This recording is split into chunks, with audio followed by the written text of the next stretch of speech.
Hi there, it's Kaya from Kachko Crafts, and today I will show you how to make this cute card that has a shaker behind the word Hola. I will start out by stamping out the images that I want to use, and I will be using the normal cardstock because I will be coloring in the images with alcohol markers.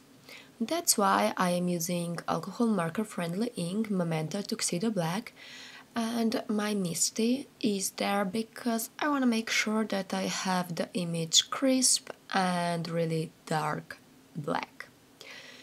So once everything is stamped out, I can start coloring. As always, I like to go in with the darkest color first and then use the medium shade and the lightest shade. Here you can see that I will be building the color up, and I will be using the 4 shades of color, not only 3 as I usually do. The reason behind it is that the image is quite big and I just wanted to have some more contrast.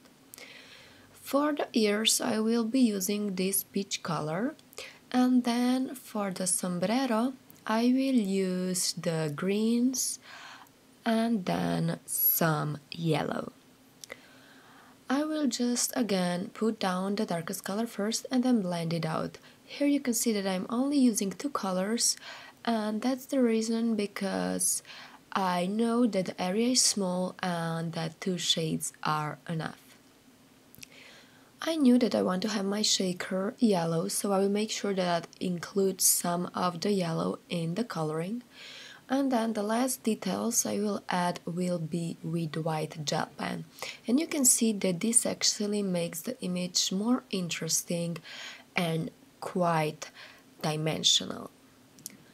Once I'm happy with the images, I will just use the coordinating dies to die cut everything. I always tape it down and then die cut it just to make sure that nothing moves. And I will do the same here. I use the letters that spell out Hola in Spanish because I think it's super fun and that this llama needs like a Latino word next to it. So I will just position the words and I will put it through my die cut machine, and I will make sure that I have these inner pieces from the letters O and A because we will need it to make the letters be seen. Because as you can see now, the O is missing its middle part and it's not as easy to read it as it will be later. Then of course we need a foil for our shaker, and I will just cut out a piece of it that will cover our word, and then I will turn around the paper because we are doing this on the back side of the word, and then I will make sure I have enough of it, and I will use a double-sided tape to glue it down to this piece of paper. And this will make the window for our shaker.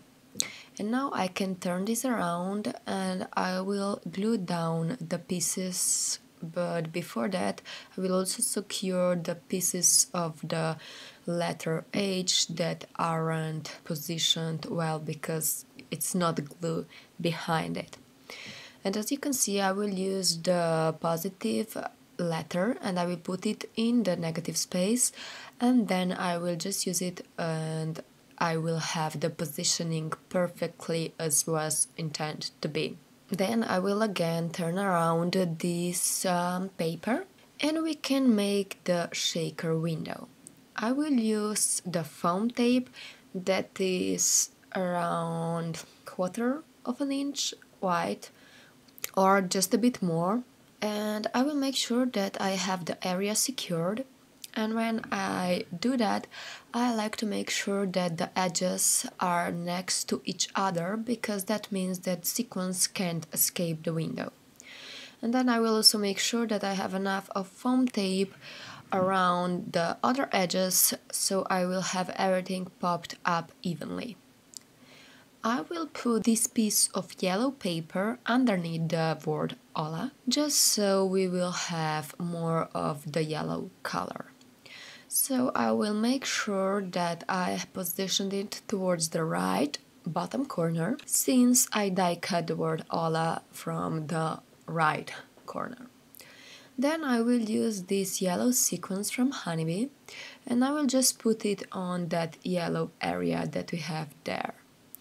When I'm happy with the amount, I will just check if it will be enough, and once I'm happy, I will then take off the release paper from the tape, and then we can position it over the sequence. I will make sure that everything is straight, but because I have the sequence just positioned on the top of the paper, they will be in the window for sure. So I will just make sure everything stays where it's supposed to be, and then I will move them around, and you can see how cool this is, shaker behind the word. And of course we also need to glue down the llama that we colored in, and for this I will be using liquid glue. I will put it on the left side, and I will just cover the first letter just a bit so it can still be red, but it's connected. Then the sombrero will be popped up with some more foam tape, and that will actually almost finish up this card. The only thing left to do is the ground, and for this I will also use the Copic markers, this time in gray. And yeah, that's actually it for today. Hope that you enjoyed this video tutorial and that you will try to make a shaker card that has the shaker area behind the word. Thank you so much for joining me, and hope to see you guys soon. Bye bye!